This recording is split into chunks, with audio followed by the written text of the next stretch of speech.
Satu, dua, tiga. Assalamualaikum warahmatullahi wabarakatuh, Bapak Ibu semuanya. Waalaikumsalam warahmatullahi wabarakatuh. Apa masih lapar Bapak Ibu? Kok suaranya kecil sekali? Masih. Baik. Hari ini saya akan memaparkan tentang budaya positif Bapak Ibu guru. Sebelumnya salam dan bahagia, tergerak, bergerak dan saling menggerak. Baik, selanjutnya di sini materi saya yaitu menyebarkan pemahaman dan penerapan pengalaman budaya positif. Di sini saya sebagai calon guru penggerak yaitu Yeni Eka Kusumawati, sekolah saya dari SD 8 Tanjung Lago, Kabupaten Banyuasin. Baik Bapak Ibu semuanya, tujuan pembelajaran kita hari ini yang pertama memahami konsep inti budaya positif dan contoh penerapannya. Jadi nanti inti budaya positif itu kalau tidak salah saya sudah merekamnya ada 8. Nah nanti juga ada contoh penerapannya, bagaimana penerapan budaya positif tersebut.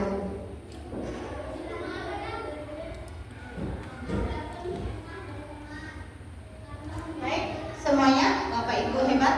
Yang melatar belakangin saya berada di sini yang pertama yaitu pembicara merupakan calon guru penggerak yaitu angkatan 10 dari Kabupaten Banyuasin. Yang kedua, praktik baik ini dilakukan untuk memenuhi tugas aksi nyata yaitu modul 1.4 budaya positif. Dan yang ketiga, salah satu tanggung jawab sebagai calon guru penggerak untuk berbagi praktik baik tentang pemahaman dan penerapan konsep inti budaya positif. Jadi latar belakangnya ada 3, ada calon guru penggerak dan di sini praktik baik juga sebagai tanggung jawab saya sebagai seorang calon guru penggerak yaitu berbagi praktik baik.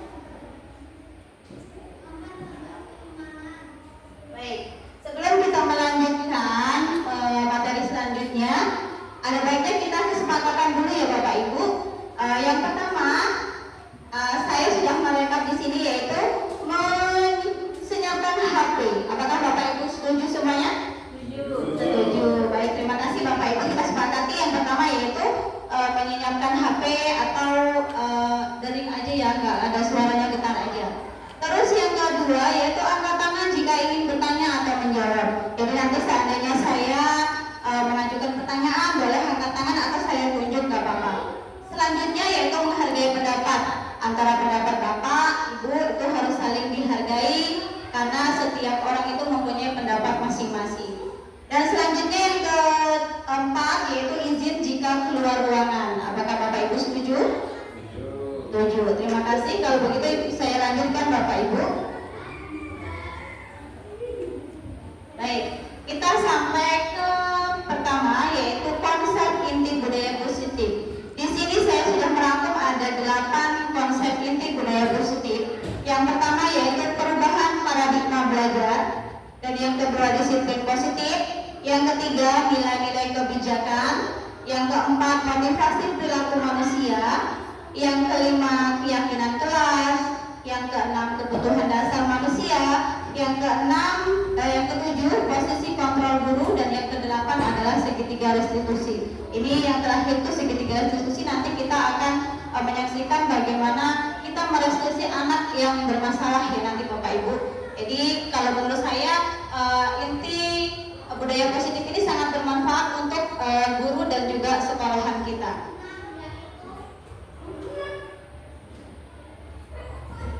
Baik, sebelumnya saya mau bertanya dulu sama Bapak Ibu guru. Ini jawabannya cukup setuju atau tidak setuju ya.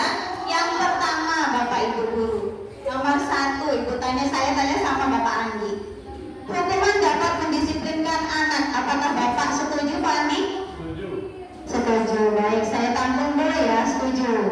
Baik, sekarang yang kedua, pemberian hukuman dengan hal positif seperti membaca atau membersihkan halaman sekolah dan dapat meningkatkan disiplin anak. Kira-kira Bu Siti Manguro, apakah Bapak setuju ya? Apakah Ibu setuju atau tidak setuju?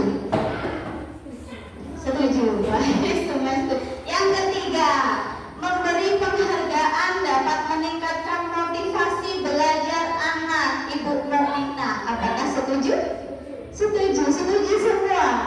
Baik, nanti kita akan belajar bagaimana apakah ini yang ke-1, kedua, ketiga, apakah merupakan hal yang setuju atau tidak setuju. Ya, Bapak Ibu, kalau dalam pernyataan hukuman itu sebenarnya tidak diperbolehkan ya di dalam mendisiplinkan anak. Tapi nanti kita lanjut selanjutnya.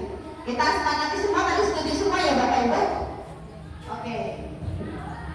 Baik, yang ke-1 yaitu tentang pembelajaran dengan paradigma baru. Jadi pembelajaran dengan paradigma baru itu merupakan pembelajaran dirancang berdasarkan prinsip pembelajaran berdiferensiasi. Kita nggak awam lagi untuk masalah diferensiasi karena sekolah kita alhamdulillah sudah berjalan sebagai sekolah penggerak ya Bapak Ibu, sehingga para peserta didik belajar sesuai dengan kebutuhannya berdasarkan tahap perkembangan sesuai teori psikologi modern untuk mewujudkan profil pelajar Pancasila. Jadi kita belajar itu berdasarkan sesuai kebutuhan anak. Kalau kebutuhannya anak pinginnya nyanyi, ya kita cari pembelajaran yang asik buat anak-anak seperti itu. Oke, kita lanjutkan lagi. Baik, sekarang perubahan paradigma. Di sini saya mempunyai kegiatan Bapak Ibu. Kegiatannya boleh berpasangan nanti, tapi yang cowok ada 4 ya, yang cewek ada 4. Baik, sekarang saya punya kertas. Kertas ini saya nanti bagikan untuk kelompok A. Untuk kelompok A nanti berpasangan ya, boleh Bu Nurah nanti mau sama siapa Bu Nurah? Pasangannya mau sama siapa? Sama Empul, ya sama Pak Pupur, boleh. Bu Rosa sama Bu, sama Mas Adi, enggak sama cewek ya? Iya, sama cewek ya, biar lebih sok gitu kan. Kalau cewek sama cewek nanti bisa bertemu. Baik, boleh. Yang ke Bapak Ibu, Pak Andi sama siapa? Sama Pak Prato, Pak Suprato sama Pak Sadi. Baik. Sekarang yang A, saya minta tolong siapa? Yang cowok, yang A siapa? A, yang A dan B ini adalah A dan B. A. Pak Prato mau A atau B? Yang B apa yang A? Oh ini aja Pak Sadi yang A ya. Pak Sadi yang A. Jadi Pak Sadi itu yang menggenggam suatu hal yang sangat berharga, gitu ya. Bapak Ibu nanti tuliskan di sini, kamu Bapak Ibu genggam sekuat tenaga, pokoknya semampu Bapak Ibu lah. Intinya nanti ada yang membujuk, ada yang merayu, supaya genggaman itu bisa terbuka. Kira-kira nanti ada yang terbuka apa enggak? Ya, oke, setuju semua Bapak Ibu? Oke, setuju. Sekarang saya kasih dulu ya. Baik, ini tadi yang A. Sekarang kalian boleh menuliskan apapun yang menurut kalian itu berharga. Nah, nanti setelah kalian menuliskan itu, kalian genggam di tangan kalian masing-masing supaya dibuka sama si B. Yang B tadi apakah kamu buka atau enggak nanti, ya? Oke. Yang paling berharga Bapak Ibu, sekiranya paling berharga, apa aja boleh, tapi yang paling berharga menurut Bapak Ibu? Barang orang, nama orang boleh ya. Yang paling berharga boleh. Terus diremat, taruhkan di genggaman tangan tuh, pegang kencang-kencang, serang pakai tadi Jepang,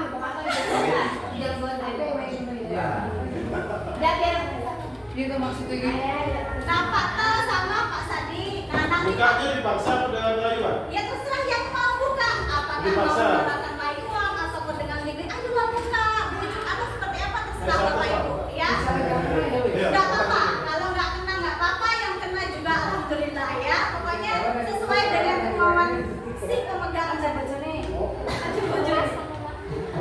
Sudah siap semuanya? Oke, sekarang silakan lakukan untuk si B, merayu boleh, membujuk boleh, mengancam pun boleh, ya. Kamu kalau nggak kasih tak pukul kayak gitu misalnya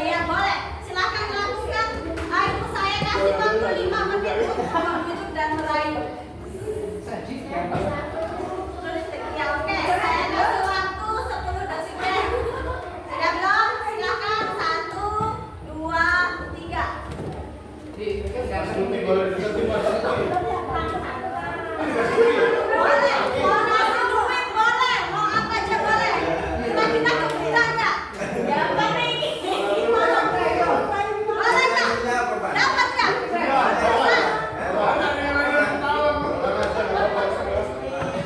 Dirayu nggak apa-apa. Wah, nanti dulu. Kalau sudah dapat. Nggak dapat? Oke. Semuanya sudah selesai. Kayaknya nggak dapat tadi ya. Tadi dapat nggak? Nggak dapat. Oke, nah. Saya akhiri dulu ya. Oke, terima kasih semuanya. Tepuk tangan buat Bapak Ibu semuanya. Oke, sekarang saya mau bertanya sama Bapak Ibu. Ada yang membuka? Siapa yang membuka? Ini ya. Oke, nanti dulu saya tanya. Pak Sadi ya? Pak Sadi tadi dibuka ya? Ya, bisa Kenapa dibuka. dibuka? Kenapa saya tanya? Kok dikasihkan? Karena dia bisa membuat aku terharu. Bikin lucu juga ya. Aku ya. Jadi dibuka aja. Padahal itu sangat berharga sama Bapak ya. Kamu kasihkan sama Aku Bapak. udah kasih ya. Kasihkan, oke. Ya, boleh. Karena Pak Sadi kasih ya, tepuk tangan dulu Pak Sadi. Selanjutnya saya tanya sama Mbak Put. Mbak Put gimana tadi mengambil sama Mbak Put bisa? Belum bisa. Oh, belum bisa. Belum berpegang teguh berarti ya. Oke. Sekarang Pak Andi. Gak bisa juga. Gak bisa juga. Bu Rosa? Gak bisa juga. Gak bisa juga. Oh, berarti keras kepala ya. Jelas ini. Baik. Kan berharga nih. Ini berharga, Mbak. Berharga. Iya. Ada pesanan ini. Baik, sekarang kita kembali fokus ke nomor 3. Tadi sudah mempunyai alasan masing-masing kenapa berpegang teguh dan kenapa sudah dilepaskan. Yang nomor 3, dalam kegiatan ini sesungguhnya siapa yang memegang kendali? Siapa Bapak yang memegang kendali? Kita. Kita Yang sendiri. B. Iya, yang mana? Oke. Yang A. Ya, jadi yang memegang kendali itu siapa? Kita sendiri. Mau dikasihkan monggo, mau enggak juga monggo. Jadi pemegang kendali itu adalah diri kita sendiri. Apa Bapak Ibu sepakat? Kalau pemegang kendali itu adalah diri kita sendiri. Sepakat. Baik, kita lanjut ya Bapak Ibu.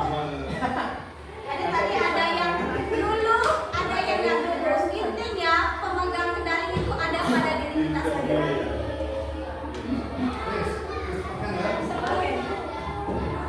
Baik Bapak Ibu, kita lanjutkan. Tadi sudah bermain ya. Sekarang ada miskonsepsi tentang teori kontrol. Yang pertama itu adalah ilusi guru mengontrol murid. Dan yang kedua, ilusi bahwa kritik dan membuat orang merasa bersalah itu dapat menguatkan karakter.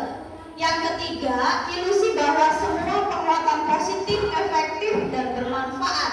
Dan yang keempat, ilusi bahwa orang dewasa memiliki hak untuk memaksa. Itu adalah miskonsepsi Bapak Ibu ya.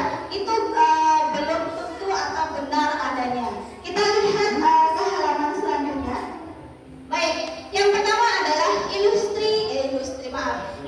guru mengontrol murid. Pada dasarnya kita tidak dapat memaksakan murid Bapak Ibu, ya, untuk berbuat sesuatu jikalau murid tersebut memilih untuk tidak melakukannya, seperti yang telah kita lakukan tadi. Ketika Bapak memaksa anak Ibu untuk melakukan ini, kayak gitu ya, kita nggak bisa memaksanya, karena yang mempunyai kontrol siapa Bapak Ibu? Dia sendiri. Kita nggak bisa memaksakannya. Jadi jangan sampai ibaratnya kita itu mempunyai halusinasi atau ilusi bahwa guru itu bisa mengontrol murid, tidak. Ya, ini menurut teori kontrol yaitu William Glasser ya.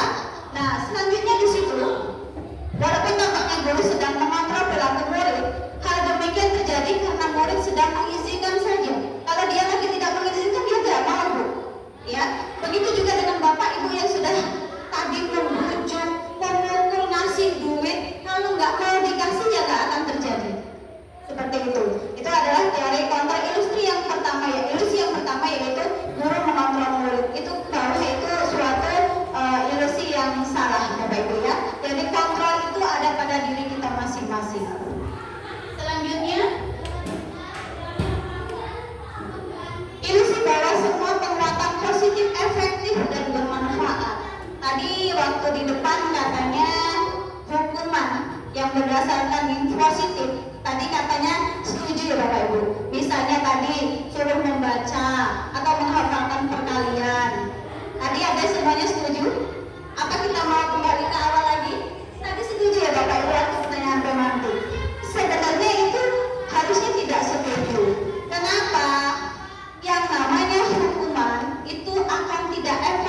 untuk anak.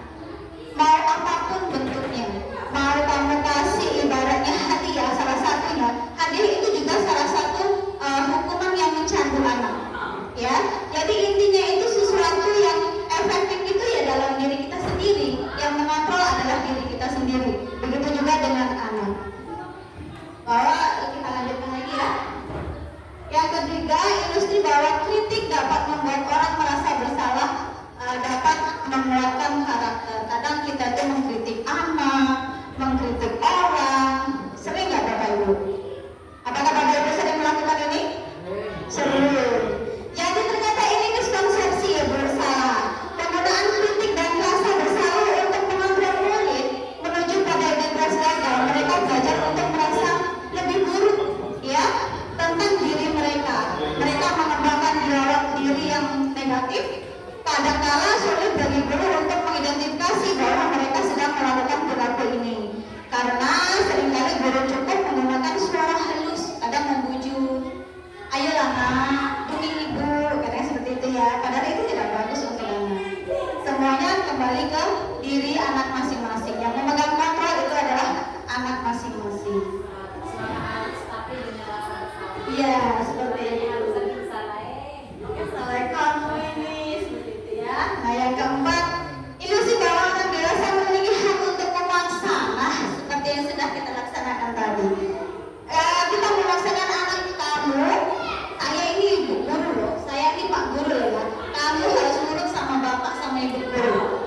Itu adalah suatu apa bu? Paksaan dan ancaman. Itu tidak berlaku, tidak boleh kalau menurut teori kontrol. Tapi kalau kita nggak ke kontrol, kadang-kadang masih ya Bapak Ibu ya. Sebisa mungkin kalau menurut Ki Hajar Dewantara itu kita itu menuntut kodrat anak-anak, jadi lebih kontrol lah seperti itu. Oke, selanjutnya mengubah paradigma stimulus respon ke pendekatan teori kontrol. Stimulus respon itu kita mencoba mengubah orang agar berpandangan semua dengan kita. Nah, kalau untuk teori kontrolnya kita berusaha memahami bu, kita nggak bisa memaksakan, cuma kita hanya bisa memahami pandangan orang lain tentang dunia. Selanjutnya, perilaku buruk dilihat sebagai suatu kesalahan. Kalau untuk teori kontrol, semua perilaku menunjukkan tujuan. Misalnya, ada orang yang berperilaku buruk, misalnya ya, suka mencaci ibaratnya. Dia tuh mempunyai tujuan Bapak Ibu. Kadang kita aja nggak sadar, ya.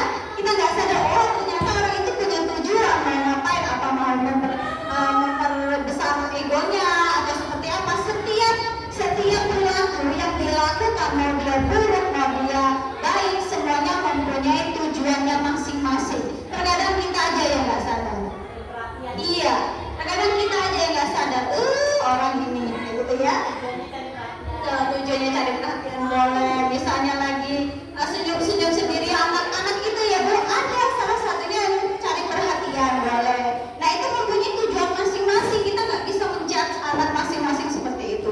Kita sebagai seorang guru harus memahami apa yang dilakukan anak tersebut. Begitu juga dengan orang lain. Kalau kita kadang kita sendiri di sini aja masih seperti itu. Kamu ngapain sih goyang-goyang sendiri? Kita nggak setuju ya. Padahal dia punya tujuan, aku pengen diperhatikan. Kita nggak tahu aja, ya. Oke, selanjutnya orang lain bisa mengontrol saya. Apakah bisa? Tidak. Tadi waktu Pak Sadi membuka, berarti bisa dikontrol Pak Sadi ya. Pak Sadi bisa dikontrol. Hanya ada yang bisa mengontrol diri Anda sendiri. Mau Bapak kasihkan tadi yang dipegang tadi, Bapak itulah pokoknya mau kasihan, aku kasihan kata Pak Sadi. Gak apa-apa, itu kontrol Pak Sadi sendiri. Kata Pak Teguh, Pak siapa Pak Andi katanya nggak bisa. Oke, silakan Pak. Nah, jadi hanya Anda atau hanya kita sendiri yang mengontrol diri kita sendiri. Selanjutnya saya bisa mengontrol orang lain. Apakah bisa? Tidak. Tadi ada yang memujuk, tidak jadi, tidak kena. Berarti kita tidak bisa mengontrol orang lain, termasuk anak-anak kita Bapak Ibu. Ya, tidak bisa mengontrol orang lain. Anda tidak bisa mengontrol orang lain. Selanjutnya pemaksaan ada pada saat bujukan gagal. Tadi ada yang memujuk? Ada yang merujuk? Gagal? Berhasil. Ada yang gagal? Ada yang gagal tadi ya pembahasan. Nah setelah dia membujuk halus-halus, kadang itu kita memaksa ya. Setelah dibujuk api-api, bagus-bagus, malah kita nggak dikasih. Berarti harus dipaksa. Itu salah ya Bu. Kolaborasi dan konsentrasi menciptakan pilihan-pilihan baru. Itu adalah teori kontrolnya. Dan yang terakhir, modal berpikir menang atau kalah. Nah, seringkali ini seperti itu ya. Modal berpikir menang atau kalah. Kalau aku jadi orang hebat, berarti aku menang. Ada yang seperti itu ya. Anak juga seperti itu Bu. Kalau saya mendapatkan nilai bagus, berarti saya menang. Ada yang seperti itu. Nah, untuk teori kontrolnya modal berpikir itu menang-menangan. Kira-kira seperti itu Bapak. Nah, baik. Untuk mengubah paradigma stimulus, paham semua Bapak Ibu? Next, lanjut ya. Ada yang mau ditanya? Nanti saja, Bapak Ibu ya. Lanjut. Baik, kita lanjut ke teori yang kedua yaitu disiplin positif. Disiplin berasal dari kata disiplina. Kalau nggak salah tulisannya seperti itu Bapak Ibu, yang berarti belajar. Disiplin mengacu pada disiplin diri yang memiliki tanggung jawab terhadap apa yang dilakukan berdasarkan nilai-nilai yang diyakini. Nah, jadi kita itu disiplin itu karena kita yakin bahwa disiplin itu baik untuk diri kita sendiri. Makanya di situ diartikan bahwa berdasarkan nilai-nilai yang diyakini saja. Kalau sekiranya nggak yakin Bapak Ibu misalnya berangkat sekolah jam 8 sampai sini misalnya ya, saya yakin itu benar misalnya ya, ya itu berarti menurut Bapak karena kontrol itu yang kita sendiri yang punya seperti itu ya. Selanjutnya disiplin positif merupakan salah satu cara penerapan disiplin yang bertujuan untuk menumbuhkan kesadaran serta memberdayakan peserta didik tanpa imbalan penghargaan. Nah, jadi intinya disiplin itu tidak ada embel-embel Bapak Ibu. Seandainya Bapak itu gak ada peraturan, kalau jam 7 dan 8 jam 9 terserah sama para sekolah mau masuk jam berapa kira-kira. Apa Bapak Ibu masih akan tetap berangkat setengah 8 sampai sekolah? Itu gak ada peraturan misalnya? Enggak juga. Nah seperti itu juga ada disiplin ya. Disiplin positif itu salah satu cara menerapkan disiplin tanpa bujukan apa-apa Bapak Ibu. Dengan diri kita sendiri, kemauan kita sendiri. Mau kita bujuk ayo pandi, ayo bertemu, datangnya tepat waktu, nggak bisa ya. Semuanya ada di kontrol kita masing-masing. Kita hanya meluruskan saja. Kita hanya bisa memujuk, merayu, kalau nggak mempan Baik, logat habis, bentar ya Bapak Ibu.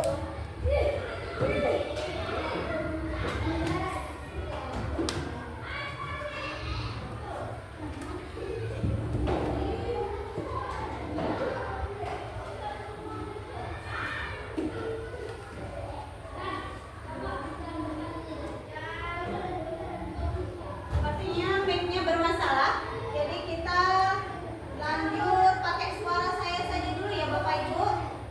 Oke, yang terakhir yaitu sebagai pendidik, tujuan kita adalah menciptakan peserta didik yang memiliki disiplin diri sehingga mereka berperilaku mengacu pada nilai-nilai kebajikan universal dan memiliki motivasi intrinsik. Kita tahu sendiri ya, intrinsik itu dari dalam kita sendiri.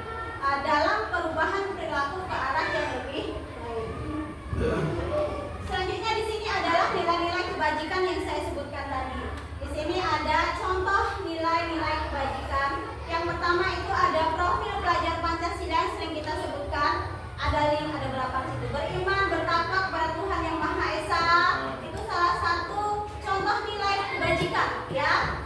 Biasanya itu kalau untuk beriman, bertakwa, berdoa sebelum belajar. Terus pulang itu juga harus berdoa. Kalau yang lebih banyak lagi bisa tuh hari Jumat apa setiap pagi kita akan mengadakan sholat duha misalnya seperti itu. Terus mandiri, bernalar kritis, berkebinekaan global, gotong royong, setara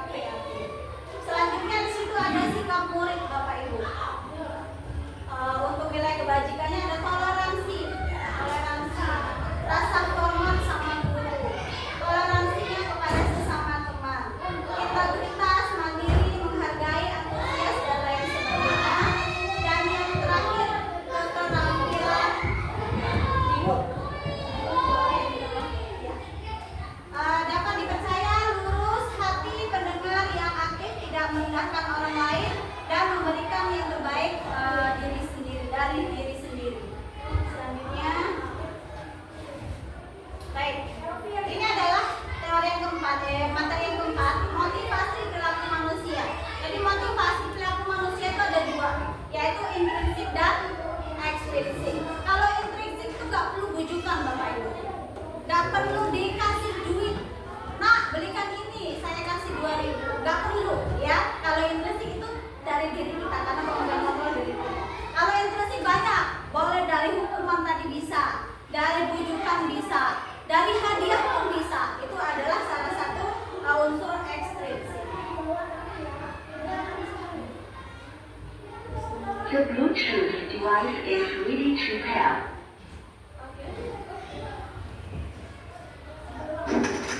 Selanjutnya Bapak Ibu, pertanyaan di sini ada pertanyaan untuk Bapak Ibu guru semuanya. Siap-siap ya, saya tanya. Oke. Sebagai seorang guru, saat Anda hadir mengajar di kelas, tepat waktu, motivasi apakah yang menyadari tindakan Anda? Coba Bapak Suprapto SPD. Yang mana ya? Yang belakang deh. Nomor yang sabar ini. Sebagai seorang guru saat Anda hadir mengajar di kelas tepat waktu, motivasinya apa Bapak? Sampean? Ya. Aku gak jarang tepat waktu. Loh. Ini harus ditempatkan waktu. Iya. Ya, tapi pernah ya Bapak? Jarang tepat waktu, tapi saya setiap minggu berusaha berangkat ke sekolah gitu. Iya, jadi Bapak berarti Bapak nggak ada kesadaran berarti ini Bapak ya. Baik, nanti kita sadarkan ya supaya setelah ini semoga sadar gitu ya. Semuanya sadarkan dan juga. Baik, lanjut. Kalau Pak Andi bagaimana kalau Pak Andi sebagai seorang guru saat Anda hadir mengajar di kelas tepat waktu, motivasinya apa? Apa intrinsik apa ekstrinsik? Rasa punya tanggung jawab. Apa itu? Berarti intrinsik. Oke, terima kasih Bapak Andi, tepuk tangan. Katanya rasanya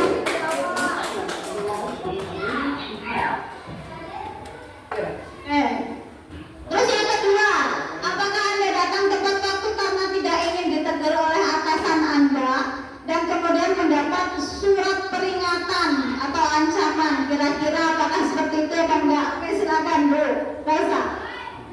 Saya tidak terlalu mengharapkan demikian, juga tidak cuman juga pasti tidak ada yang mau ya. Ya benar. Saya sebagai guru, saya adalah guru di SD di Surabaya.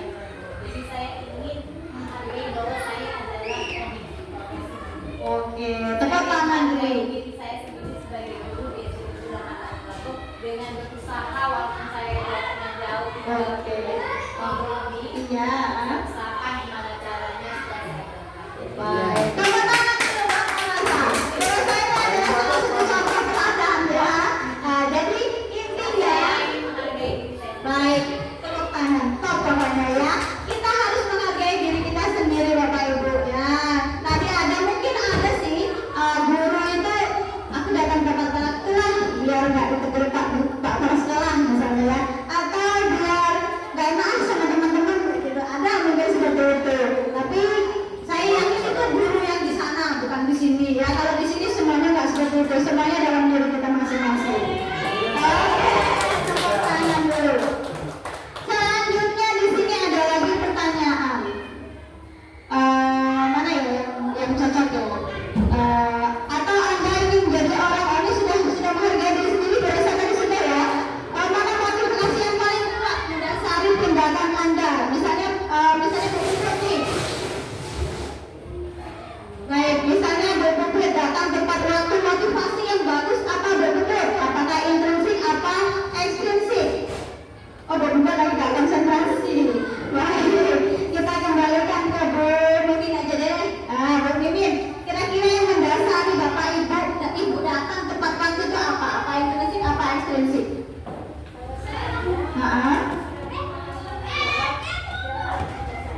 dalam survei karena saya berusaha untuk memenuhi peraturan sesuai dengan hati nurani. Tapi Bu, kalau menurut saya pribadi, jika tidak ada unsur ekstrinsik, unsur intrinsik itu juga lama-kelamaan akan tidak.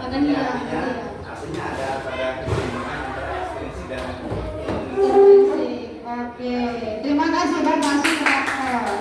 Baik, berarti ini masih abu-abu ya Bapak. Apakah intrinsik, apakah setuju atau tidak setuju? Intinya Bapak Suprapto tadi menyatakan setuju tapi masih ada tetapi. Berarti intinya ini tidak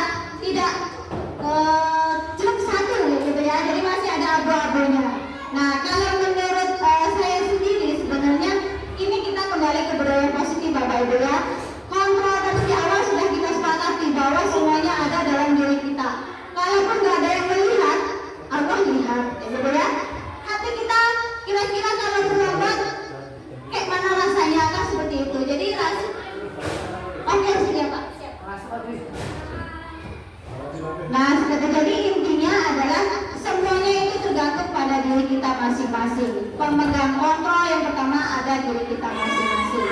Oke, terima kasih Bapak Ibu. Pertanyaannya sudah dijawab baik. Oke. Selanjutnya di sini ada teori motivasi perilaku manusia. Ada tiga untuk menghindari ketidaknyamanan Bapak Ibu. Ya, hukuman apa yang akan terjadi apabila saya tidak melakukannya. Nah, itu adalah motivasi eksternal atau di luar dari kendali kita. Jadi untuk menghindari ketidaknyamanan kita melakukan itu karena saya nggak mau dihukum. Ada yang berhasil di sekolah lain ya, bukan di sekolah kita. Di sekolah yang lain bukan di sekolah kita. Ada tuh. Jadi kita tuh datang ke sekolah nggak enak sama teman. Ya kayak gitu, takut dihukum atau murid datang cepat itu takut nanti dihukum begini misalnya seperti itu ya. Itu adalah motivasi eksternal, bukan dari dalam kita sendiri. Dan yang kedua untuk mendapatkan imbalan dari orang lain. Kadang-kadang kita sadar nggak sadar ya Bapak. Nanti anak-anak kalau kamu dapat depan waktu, ibu kasih bintang 2, ibu kasih bintang 3, misalnya seperti itu ya. Itu adalah imbalan Bapak Ibu. Itu tidak bagus buat anak didik kita. Akan mengakibatkan dia kecanduan dan nanti kalau tidak dikasih imbalan, dia tidak melakukannya lagi. Jadi tidak semuanya kasih imbalan itu bagus untuk peserta didik kita. Boleh kadang-kadang, tapi jangan dikasih janji, ya. Itu adalah motivasi eksternal. Nomor 3 yaitu untuk menghargai diri sendiri. Nah, kalau sudah menghargai diri sendiri berarti motivasi internal. Tujuannya adalah disiplin, bukan tujuannya takut dihukum, nanti dikasih pujian, nanti dikasih hadiah. Itu adalah motivasi internal atau di dalam diri kita sendiri. Oke, selanjutnya. Oke, ada pertanyaan lagi nih Bapak Ibu. Menurut Anda, boleh angkat tangan ini ya, nggak usah saya tunjuk. Menurut Anda dari ketiga jenis motivasi tadi, motivasi manakah yang saat ini paling banyak mendasari perilaku murid-murid kita saat ini? Silakan, angkat tangan dulu Bapak. Oh, dikembalikan dulu, baik. Nah, ini yang pertama untuk menghindari ketidaknyamanan atau hukuman. Dan yang kedua untuk mendapatkan imbalan dari orang lain. Yang ketiga untuk menghargai diri sendiri. Untuk peserta didik kita yang paling banyak yang mana Bapak Ibu?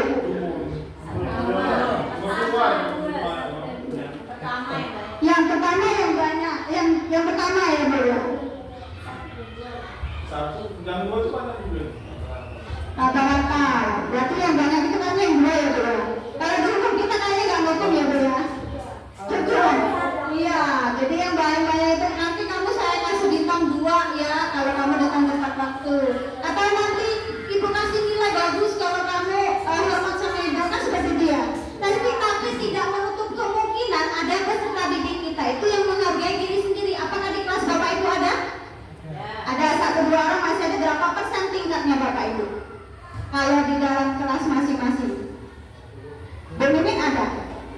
Anak yang tidak harus disuruh sudah menjalankan tugasnya, misalnya kamu hari ini kan piket, masa harus disuruh lagi? berbagi. Kalau piket kan sudah tanggung jawab kita ya Bu. Ada nggak yang langsung melaksanakan tanpa harus kita suruh? Ada. Kalau saya Bu jujur ya di kelas saya itu kadang harus saya dulu nak yang piket. Jadi tanggung jawabnya itu sedikit sekali. Ada kadang itu Bu saya ya yang bagikan buku dia sudah muncul tuh. Tanggung jawab pribadi sudah ada, tapi yang paling banyak ya itu tadi dikasih pujian, dikasih imbalan. Nah itu yang membuat ketergantungan anak nanti Bapak Ibu ya. Jadi kalau bisa dihindari deh yang itu. Oke, lanjut lagi. Baik. Nah di sini Bu ada jenisnya itu yaitu tentang hukuman, konsekuensi dan restitusi. Nah di sini yang pertama hukuman itu tidak terencana Bu atau tiba-tiba.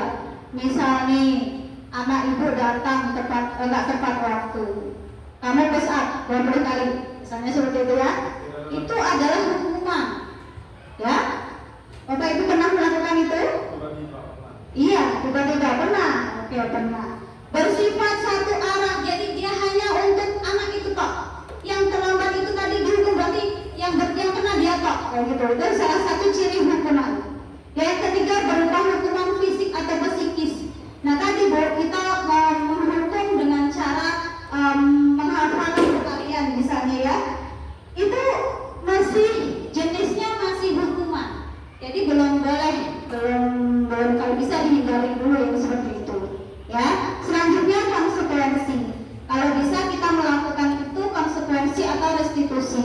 Hukuman tolong jangan diberlakukan secara tiba-tiba.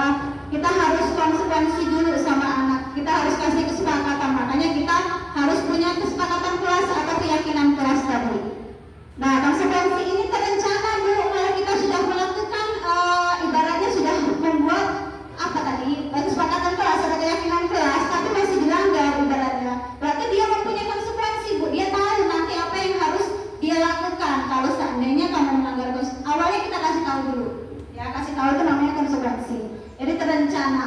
Baru tetap tidak, tapi tetap murid itu akan tetap merasa tidak nyaman. Namanya juga sebuah teguran atau hukuman, tapi bedanya dia sudah terencana Bu. Ya, sudah terencana. Nah, yang terakhir adalah restitusi. Restitusi ini adalah proses menciptakan kondisi bagi murid untuk memperbaiki kesalahan Bu. Kita nggak perlu menghukum dia, asal kita punya keyakinan insya Allah nanti kalau kita restitusi nanti berjalan. Ya, nanti kita akan belajar bagaimana restitusi. Oke, selanjutnya. Baik, ini ada tindakan guru. Coba ini nomor 1 aja dulu. Nomor 1, mencatat 100 kali di dalam buku kalimat saya tidak akan terlambat lagi karena terlambat ke sekolah. Kira-kira hukuman atau konsekuensi? Hukuman. Baik. Mengantikan kertas tugas teman yang telah dicoret-coret.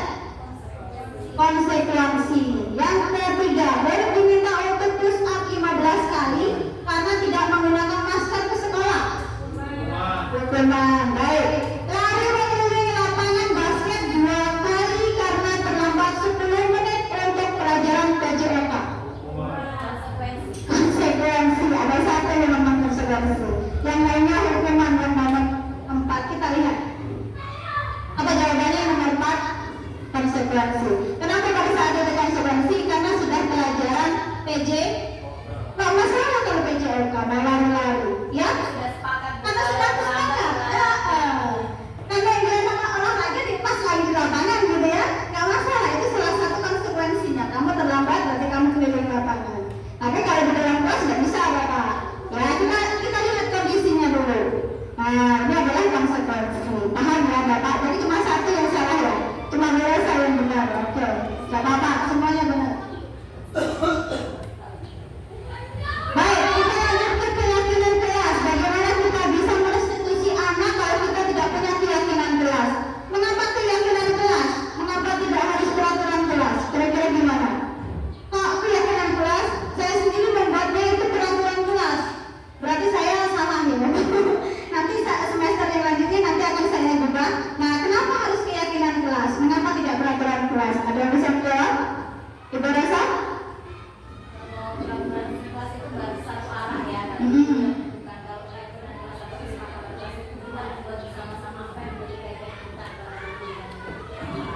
kelas sejati. Oke. Baik, di sini siapa yang belum mengasih atau memberi kelasnya keyakinan kelas? Apakah ada? Siapa? Pak Dwi. Pak Dwi sudah kasih keyakinan kelas di kelasnya? Ada berapa Bapak? Keyakinan kelas yang ada di kelas Bapak? Ada 6. Oke. Jadi Bu, Pak, keyakinan kelas ini sangat penting buat merestitusi anak tadi. Kalau kita tidak punya keyakinan di awal, kita nggak bisa merestitusi anak. Karena kita kembali lagi keyakinan tadi, ya kita sudah sepakatin kamu di sekolah nggak boleh ngerokok, misalnya, karena kita mau menjaga kesehatan. Kalau kita nggak punya itu nggak bisa Pak, susah. Karena kita nggak punya kesepakatan sama anak. Ya dari situ nanti kita bisa, anak itu bisa terkontrol dirinya sendiri. Nah, kenapa harus keyakinan? Kenapa bukan peraturan? Baik, kemungkinan jawabannya itu kalau misalnya nomor 1, mengapa kita memiliki peraturan tentang menggunakan helm? Kira-kira apa? Kalau Bapak Ibu kalau naik motor harus menggunakan helm itu apa? Kemungkinan jawaban Anda itu karena keselamatan ya Bapak Ibu, karena keselamatan. Terus yang kedua, mengapa kita memiliki peraturan tentang menggunakan masker? Juga karena kesehatan atau keselamatan. Berarti kita kan yakin Bapak, ya? Berarti kita yakin kalau kita pakai helm, kita terhindar dari kecelakaan yang parah. Misalnya kita kecelakaan akan terlindungi kepala kita. Begitu juga dengan keyakinan kelas, karena kita yakin dengan adanya keyakinan kelas, anak-anak kita akan terarah. Ya, anak-anak kita akan terarah. Jangan bosan mengingatkan keyakinan kepada anak didik kita. Apa keyakinan kita hari ini? Kadang anak itu lupa Bapak Ibu. Kita lihatkan lagi keyakinan kita. Insya Allah nanti akan bergulir dengan sendirinya kesadaran dari anak tersebut. Kenapa kita yakin? Karena kita yakin pada helm itu akan melindungi kita. Begitu juga dengan keyakinan kelas.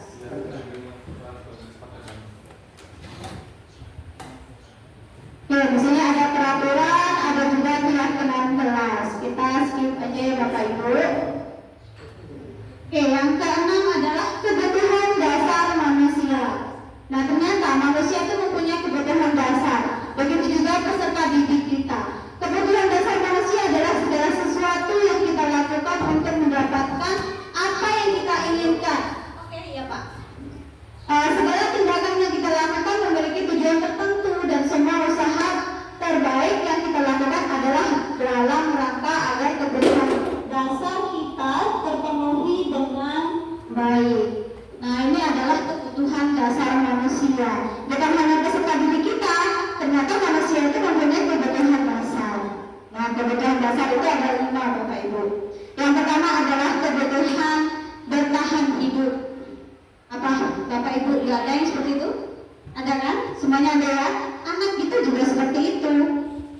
Kita pun seperti itu. Butuh bertahan hidup. Nah, di sini contohnya rumah, makanan, kebutuhan biologis ya. Kalau di rumah sering ribut, wah itu berarti kebutuhan bertahan hidupnya ini ya, kurang bagus. Iya, kurang kasih. Ya, yang kedua adalah kebutuhan kasih sayang Bapak Ibu. Kasih sayang dan rasa diterima. Rasa diterima. Kebutuhan fisiologis, kebutuhan disayangi, diterima, meliputi kebutuhan untuk memberi dan menerima kasih sayang. Kalau untuk peserta didik kita Bu, kalau kasih sayang itu seperti apa contohnya? Dari perhatian di kelas. Enggak, kita sebagai guru harus ngapain ke anak itu? Dan memberi perhatian Kak. Memberi perhatian, memberikan pujian salah satunya? Tidak. Iya, oke. Kasih sayang ya, kita saling menyayangi anak, jangan sampai kita tuh menghargai anak. Kita sayangin, kita hormatin, masuk bakti anak kita sendiri. Dan yang ketiga, kebutuhan apa ini? Penguasaan kebutuhan pengakuan atas kemampuannya Bapak Ibu. Kadang anak itu sudah dapat nilai bagus yang tadinya jelek ya, dapat nilai bagus, dibiarkan saja sama gurunya. Ada saja, gitu ya. Ya saja kamu dapat, kan mudah, ada kayak gitu. Padahal menurut anak itu susah sekali Bapak Ibu. Nah, jadi kita harus kasih pengakuan loh, setidaknya kasih tepuk tangan dulu buat mereka yang sudah mengapresiasi bagus lagi. Kadang kita tuh melalaikan kebutuhan anak, makanya anak itu sering teledor, Bapak. Harusnya dikasih kasih sayang nggak dikasih, harusnya dikasih kebutuhan pengakuan, tadi nggak dikasih. Jadi anak sering keluar dari jalur, Bapak. Nah, kita harus tahu kebutuhan dasar manusia. Dan yang keempat adalah kebebasan. Jangan dipenggak, Bu. Kalau anak lagi mau ketawa, ya, kalau anak lagi mau bermain, kadang kita itu nggak sadar pembelajaran kita tuh perlu itu aja. Anak bosen, ya. Nah, jadi harus tahu tuh kebebasan mereka. Kadang pengen bernyanyi. Kalau untuk anak-anak yang kelas bawah ya, nah kadang juga mereka ingin menggambar. Kasihlah selalu 5 menit atau 20 menit nggak apa-apa, 15 menit. Nah, itu kebebasan anak itu harus tahu juga. Jangan sampai dipenggak-penggak terus kayak gitu. Anak kalau sudah nggak usah, lama-lama nggak jadi. Ya, samalah kita memperlakukan anak-anak kita di rumah. Terus yang terakhir adalah kesenangan atau hiburan, merasa senang. Kebutuhan untuk mencari kesenangan itu bermain, tertawa dan lain sebagainya. Saat istirahat, silahkan anak-anak sudah istirahat. Jangan dipaksa kamu harus selesai tugasnya, kamu boleh istirahat. Misalnya ya, jangan. Nah, itu harus untuk kebutuhan dasar manusia. Ada 5 ya Bapak Ibu. Nah, sekarang yang ketujuh. Yang ketujuh ini adalah 5 posisi kontrol Bapak Ibu. Yang pertama itu ada penghukum. Siapa yang sering melakukan penghukum? Gak ada ya? Gak ada. Kalau pembuat rasa bersalah, yang bersalah gak ada kamu gak kasihan sama ibu. Cobalah selesaikan dengan baik. Atau banyak ya.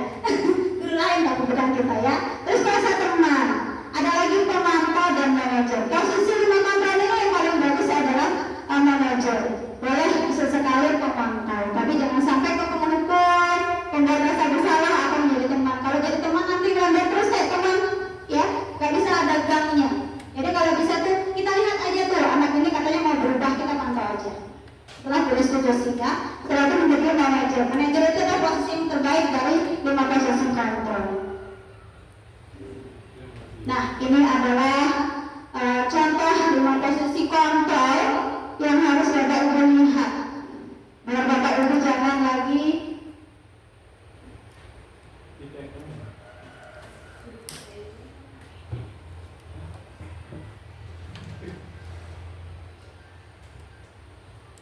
The Bluetooth device is connected successfully. Oke, Pak.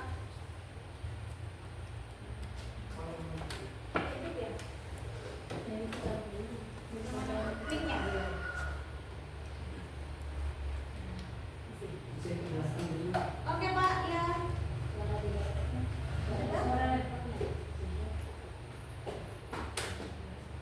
Apa ya? Kita ulang aja dulu ya.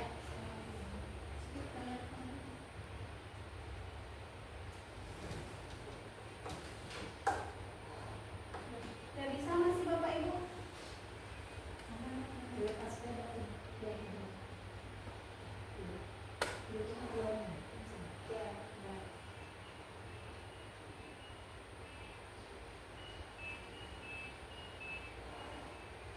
Bisa ya? Sudah ya? Sudah dimatiin?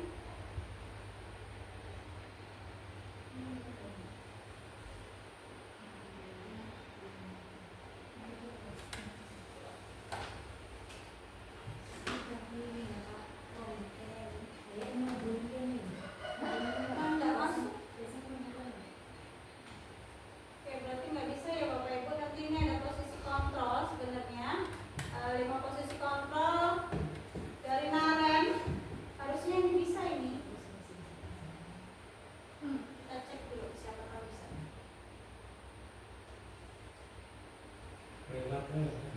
The Bluetooth device is ready to pair.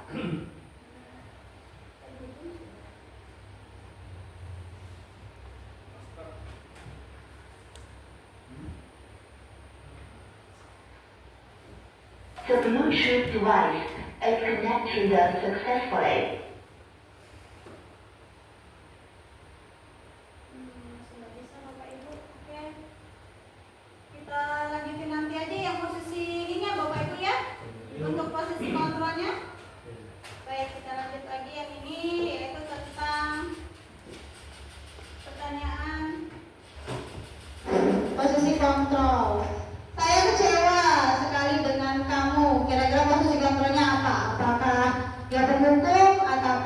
memberi rasa bersalah atau teman atau pembuat rasa bersalah. Baik, kita lanjut coba kita lihat ya.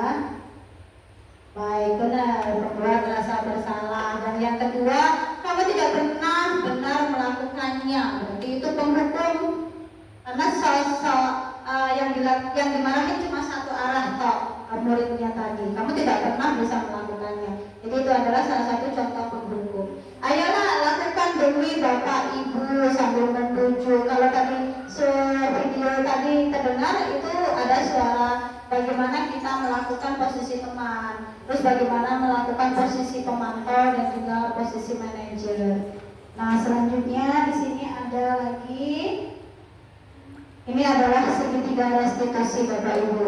Yang terakhir yang sering kita harus lakukan kalau anak pendidik kita itu mengalami suatu permasalahan. Jadi segitiga restitusi itu adalah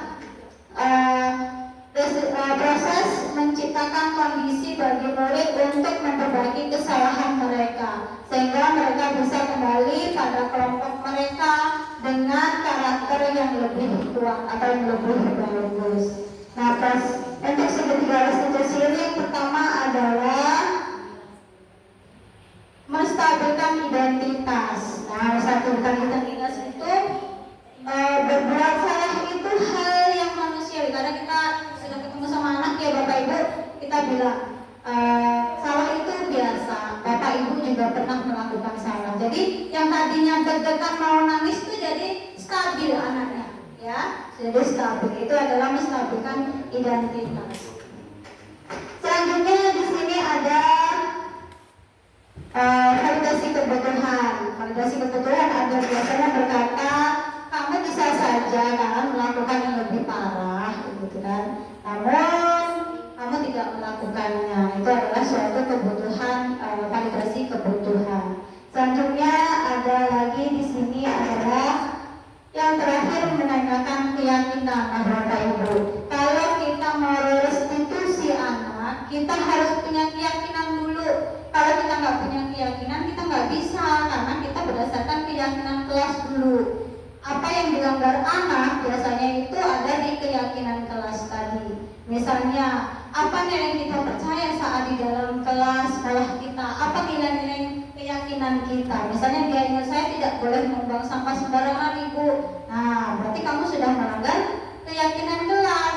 Dengan kita adanya keyakinan kelas, anak itu nanti sadar Bapak Ibu. Berarti dia sudah melanggar peraturan sekolah atau peraturan kelas. Nah, ini salah satu menanyakan keyakinan tadi. Makanya keyakinan di dalam kelas itu sangat penting. Jadi untuk tahun ajaran baru saya minta, bukan saya minta ya, maksudnya kesadaran sendiri bagaimana kita membuat keyakinan kelas untuk supaya anak didik kita itu lebih bagus lagi, lebih baik lagi berdaya positifnya. Selanjutnya Bapak Ibu,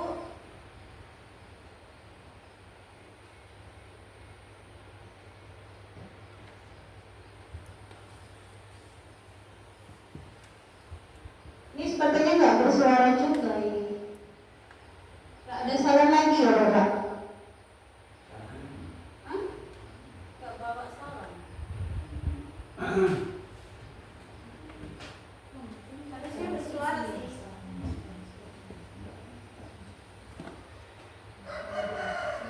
Salam bahagia. Ini salah satu contoh.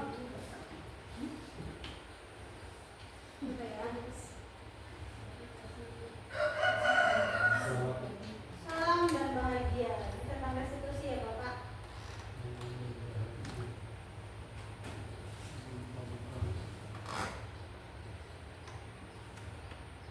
The Bluetooth device is ready to pair.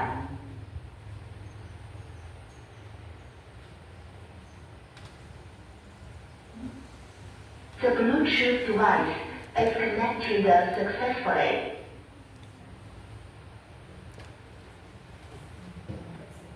Masih ada sisa. Salahnya dulu. Nah, ini restitusi saya yang sudah saya lakukan Bapak Ibu.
itu kamu.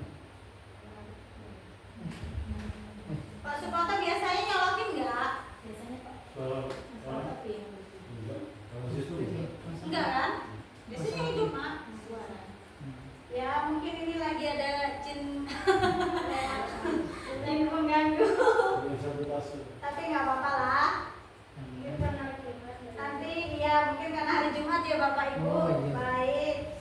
Nah ini sudah segitiga resolusinya kita sudah. Nanti kita ulang lagi nggak apa-apa. Tapi ini tentang pemaparan contoh saya penerapan restitusi sama anak yang melakukan kesalahan. Kesalahannya itu jahil di kelas Bapak Ibu. Jahilnya itu ya ganggu temennya, ribut di kelas seperti itu. Nah kalau sudah ada keyakinan kelas bahwa tertib di dalam kelas misalnya seperti itu ya, berarti kita bisa tuh restitusi anak. Apa keyakinan kelas kita di dalam kelas? Oh tertib saat belajar Bu. Nah jadi kita tahu bahwa itu tidak bagus untuk kamu saat belajar seperti itu. Itu pentingnya keyakinan kelas tadi. Oke Bapak Ibu sudah paham tentang budaya positif? Oke, paham ya Bapak Ibu? Oke, nanti kalau masih ada yang ingin tanya nanti boleh di luar dari